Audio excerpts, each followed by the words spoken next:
Good morning and welcome to day 3. You have to excuse the chaos that is this little room. Look, out there, the sun is shining and we're over Kinder Scout today, so I'm really glad that the weather's good. Just been down for a bit of breakfast, got a quick coffee. We're going to sort all this kit out, I've aired everything out, everything's dry. And I'm going to pack up and get moving, so let's get on with it. Right, let's get ready to go.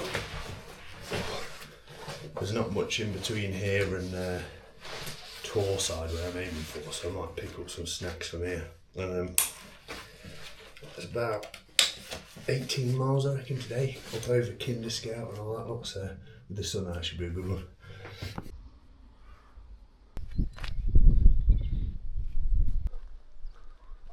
What a way to start the day. Have a look at this for a view.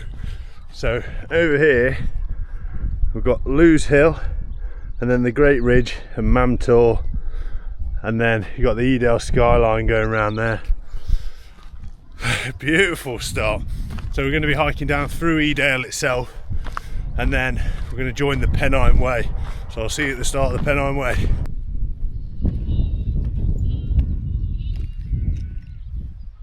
Hey, you thought I was going without you, didn't you? Come on.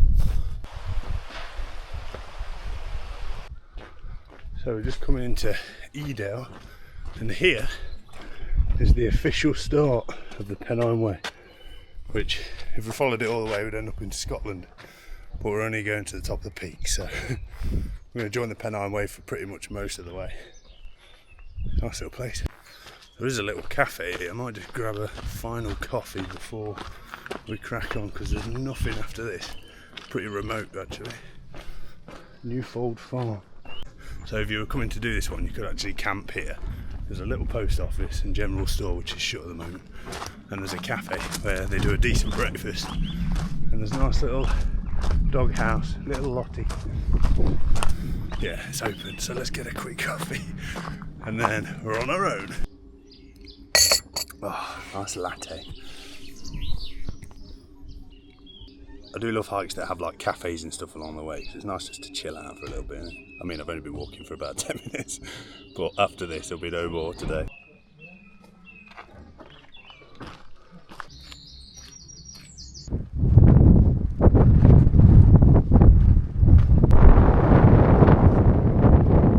So I just hiked a mile or so with a chap called Tim that I met, and he gave me his card. He's, believe it or not, he's a double amputee, and he's currently training to hike and climb Mount Whitney in America. Really nice chap, absolute inspiration. And he was fast, he walked fast. Couldn't believe it. Fair play to him, absolutely amazing. Right, we're coming to the bottom of Jacob's Ladder. Here it is, starts with a lot of steps and slowly makes its way up onto the trig point at Kinder Low. It's a long way up. It's one of the first hikes I think I did in the Peak District, and it is a crawler. And to start the Pennine Way with all your backpack on and everything, going setting off towards Scotland, you've got to get up this first. I bet it puts a lot of people off. But let's have a little water break and then we'll go for it.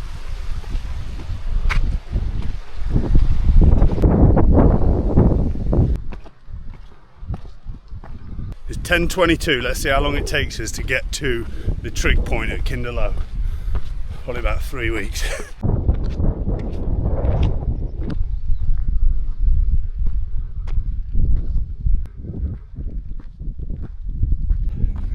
Oh, I'm about halfway. This is hard graft.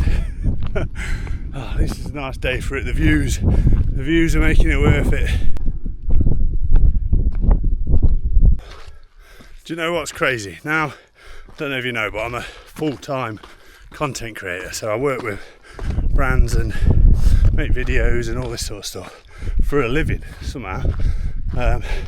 But you can never switch off. I've not had signal for a day. Come up to the top, near the top of Kinder Scout, and my phone's got signal, and I've got so many emails and contracts and account stuff to deal with. I'm like trying to do it whilst I'm hiking up here, whilst I've got a bit of signal. I love it, but you actually can't switch off from it at all. But I'm going to try. Let's put it in airplane mode and carry on with this. We're near the trig point now, and it's taking me off half an hour so far, but that does include flying to stuff. Here it is. That's 10:57, so 35 minutes. That's not 5 minutes off for a bit of work, and 30 minutes and a grueler. In my head it's always less than that. I think, oh, it's not that far, but it's a fair distance. Right, let's touch the top of that and then we'll carry on. There we go, Kinder Low, probably the highest point of this entire hike. So heading now along the Pennine Way, along the sort of edge of the Kinder Plateau towards Kinder Downfall, but I don't imagine, there's a little waterfall, but I don't imagine there'll be any water flowing over at the moment. But if you do think of coming up here, just remember this area is a real hot spot for people getting rescued and lost, because you could spin around and not have a clue where you are up here. So always look for good weather coming up here, and then make sure the maps and everything are, make sure you've got a good set of navigation skills really. But today it's ideal because you can see everything. I don't think I've ever seen it this clear. Have a look at the view. You can see for miles. Not sure what city that will be down there. Would it be Manchester? Is that close enough? Maybe. So this down here is Kinder Downfall, which after heavy rain you get a lot of water flowing over there, and sometimes the wind pushes it back on itself, so the water's going like that over the top, and then this is the view. So pretty cool. I knew there wouldn't be really any water here, but it's quite a spectacle actually when you can see see it going back over itself. I'll find a little spot out of the wind and have a little break here. I've done 7 miles so far.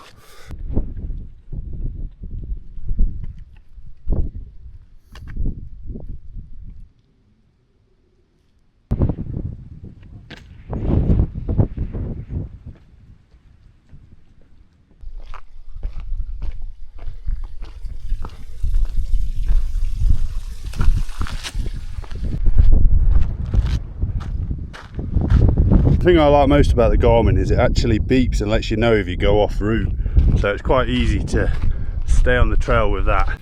And then I always have the route downloaded onto my phone, which I do on the Ordnance Survey map, and typically I'll have it on another app as well, like Hiker or something like that. So if one of the apps fails, I've got the other one. If the phone fails, I've got the Garmin. If the Garmin fails, I've got the phone.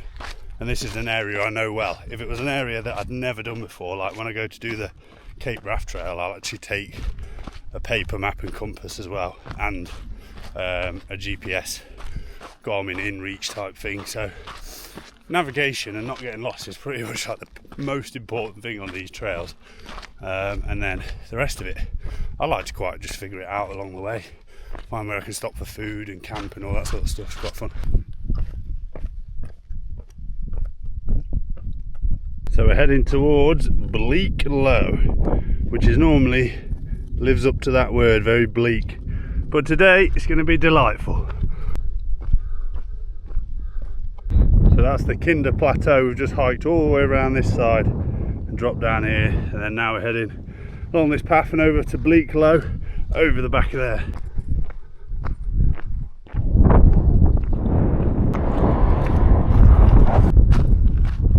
We've just crossed over Snake Pass, now we're on to the Bleak Low section, and this section will actually take us down the other side of here. We'll be down to Torside Reservoir, and there is a campsite down there, and that's the only place along this whole last couple of days. So I might see if we've got a spot for the night.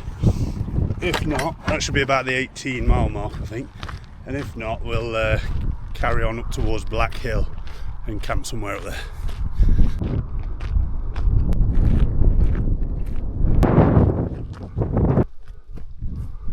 I've been walking along Bleak Low for a few miles now, and just have a look around. You can see absolutely nothing.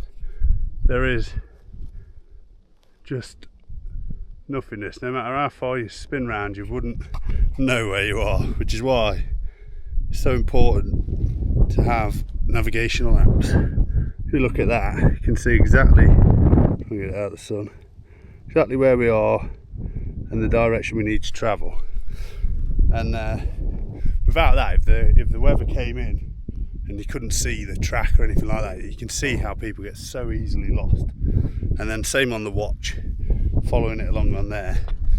I have done a lot of hikes before all of these apps and stuff, using maps, but I'd spend a lot of time panicking that I wasn't on the right track, whereas using that and being able to pinpoint your exact location, it's just so much easier, and I find pretty reliable.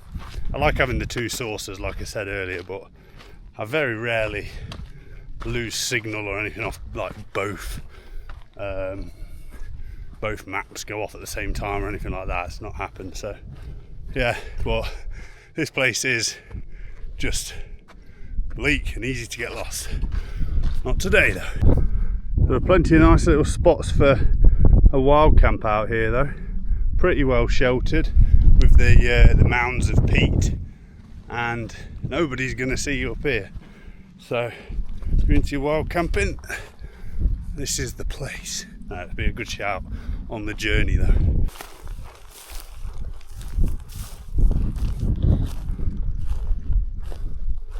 This area up here is Bleak Low Head, and it's the highest point. It's actually the same height as Kinder Low Trig Point, both 633 metres. So look at that. Absolute nothingness. Lots of place to camp up here, and there's a few cairns and quite a good path over there to follow. So yeah, I'm going to put this one on my notes for doing a little camp sometime, I think, when the weather permits. It always fascinates me when there are boulder fields, because there's nothing that they could have fallen down on. So where did you come from? That's probably marking the highest point up here, so, or it's just a cairn to help you find your way, but Bleak Low Head. So if you look from here, there's a clear path going that way. There's also a path going that way, and on the map only that one straight in front of us, as the arrow shows, is there. The other one isn't there. So it could just be a sheep track that's formed and people have maybe accidentally followed it and trodden it in, but it does, again, shows the importance. Stop going on about navigation, Sam. Shows the importance of having something with you that shows you where you are and which direction you're heading in. Especially, again, if it was clagged in, you didn't have a clue and you just saw that path. You might have just, oh, there's a path, carry on along there, and you didn't look over to the left. So right, that's the last I'm going to talk about navigation. Hopefully everybody's got the point. Don't just wing it. It's currently 3 PM and we've hit 14 miles, and now we're just sort of heading down off Bleak Low towards Torside Reservoir, and then tomorrow, well, hopefully we'll camp down there. Then tomorrow we will be heading up. I don't know if you can see it, but there's a big sort of mast thing there, and then to the left of that is Black Hill. We're going to be going down this valley, up over Black Hill, and then down into Wessenden Head over there tomorrow. I think we should have something like 12 miles to do tomorrow, so if I get up early, I should be able to finish it just after lunchtime, hopefully, and then figure out how to get home. It's a bank holiday tomorrow, which I didn't actually think about, so trains wise and stuff might be tricky, but we'll save that one for tomorrow. We'll figure that out. A little tip: if your legs and feet are hurting quite a lot, when you have a rest, just elevate your feet off the ground. And often I find my feet really hurt because they're swelling so much, so it just gets a bit of blood back out of them again. And I do a few stretches, you'll be good to go. I'm loving this. Just lay in the sun. I bet not many people have sunbathed on Bleak Low before. Oh, beautiful. I feel the seasonal depression just slipping out of me.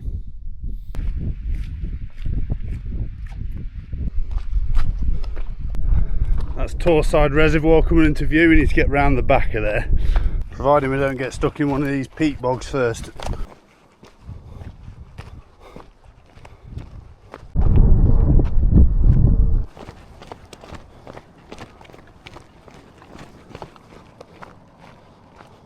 just coming alongside Torside Reservoir, and I remember this is a place that I've learned my most valuable lesson in hiking. When I was 17, me and my dad did the Pennine Way, and I hadn't done really any training. He chucked a big bag on my back, and we were aiming for this same campsite on the first day, and I completely ran out of food, water, everything, and I hit the wall, literally hit the wall. You know, the one that they talk about in marathons and stuff. I could not move, and I had to kind of hold on to the back of my dad's backpack till we got round to the campsite. And I've never made that mistake again. I always carry too much water, too much food, never run out. So it was a good lesson. I'm glad I learned it.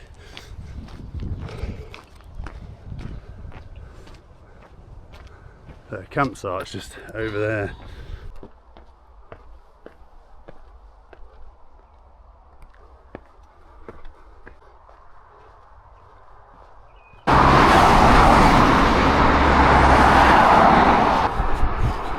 Took me about 5 minutes to cross that road. Sat there waiting. So the little acorn here, that's the sign with the little eyes on it. That's the sign they use for all of the national trails. So the only national trail here is the Pennine Way, so we know that that's our route. Just had a look online, and there's availability at this campsite. There isn't tomorrow. I put tomorrow's date in by accident. Bank holiday tomorrow, but tonight there is, so I think we'll be able to get in there and we'll rest up. I'm looking forward to it.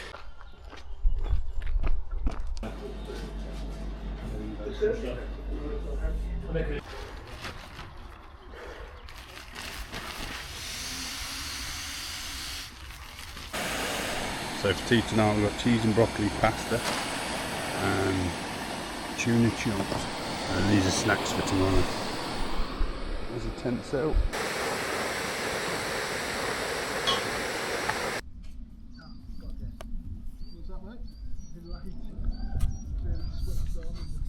This is Crowden campsite, and on the website it said it was £23 if you weren't a Caravan and Camping Club member. I was like, I thought I'll ask if we can get a bit of a deal, and they actually do a backpackers discount if you've hiked in, because it's on the Pennine Way, and it was only a tenner, so that's not too bad. Just set up camp, and there are like 5 other backpackers here, so we're going to sit and have some food and stuff and probably chat to them for a bit, and then I'll probably get to sleep. So if I don't see you after this, I'll see you in the morning.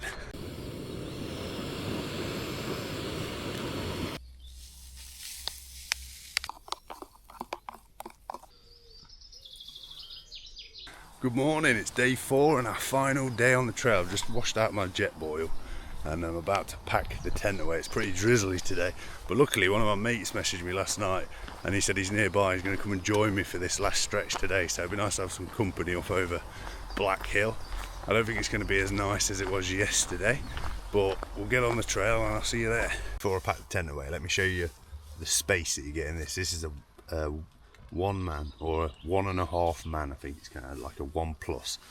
So you get all this space to sleep, plus you get this sort of extra diagonal area, and then room to cook, store your bag, and the actual footprint of this is a rectangle that doesn't actually take up much room for a 1 man tent. Having that little bit of extra space is makes it a really perfect design actually. A couple of little hanging pockets and stuff. Yeah, I'm really happy with it so far.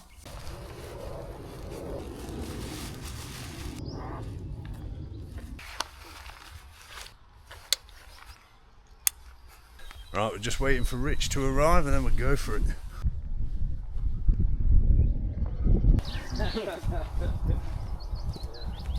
Here he is, this is my mate Rich. Hello. Hello. Last time we saw each other, I was actually hiking Land's End to John O'Groats, well, the opposite way, and he came and joined me on part of the Pennine Way actually, so it's been how many years? Oh. It's probably like four or 5 years.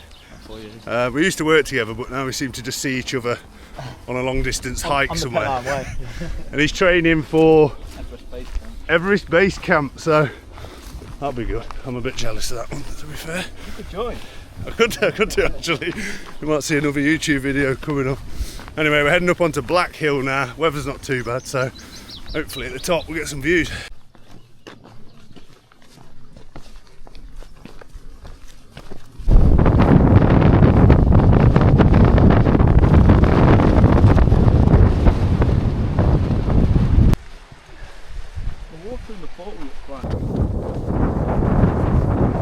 This is the Black Hill I know. Bogs. We'll follow Rich, see if he finds a way round. If he goes in, we'll go another way. That's the long road. That is a long road round. Oh. We're going for it. Not too bad.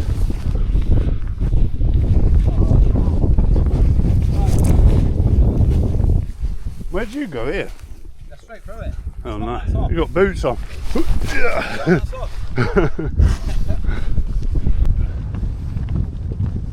We're just coming to the summit of Black Hill, and this one's about 580 something metres, so just slightly less than Bleak Low in Kinder yesterday. And there's a cold wind up here. I can't get up. Go on. Yeah, cheers mate. There we go, Black Hill. Happy days. Hopefully, there's normally a burger van type butty van down the far end of it here, so hopefully in a couple of miles we'll get a breakfast sandwich.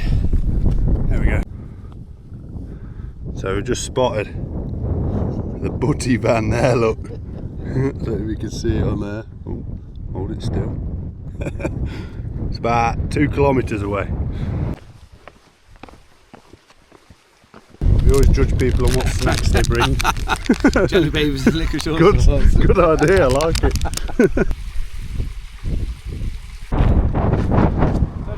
We've made it, the butty van. The bird was a good carry-on and so to Carol's best. Hello. Hello. So we've got one of Carol's bests. Carol's been there 24 years, and apparently someone's had that spot for 50 years. It was really good. Carol's best. We had the Carol's best breakfast cob. It was actually really good. Highly recommended. And she's been there 24 years, and she said we were her favourite customers ever. Oh, I shouldn't say that. Today, favourite ones today. So now we're just entering Wessenden Head, and we're going to be walking down through the valley. There's like a little picture frame there, and there's some waterfalls along here as well, so we'll try and stop and see them on the way down. Thank you very much, sir. And this is a nice picture frame. How's that look? Line it up. There we go. Beautiful. We're out of the wind now, so it's really calm and quiet, and it's a lovely trail. Just following down along past the reservoirs, and there's a waterfall over the side of that one, so we're going to try and find that now.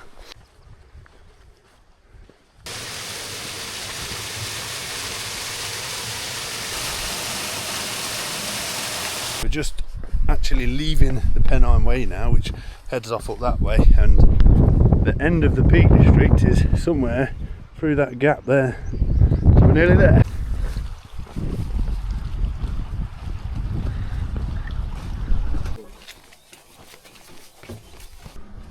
I'm trying to work out what this is. Is that some sort of plant, maybe? It's like an acorn or something.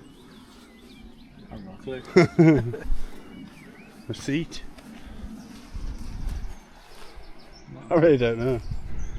Let us know what that is. So, we're at the bottom of Butterley Reservoir, which, when you look at the map, marks the exact last point of the Peak District. So, you see the pink line running through there is the end of the Peak District, and we are on it.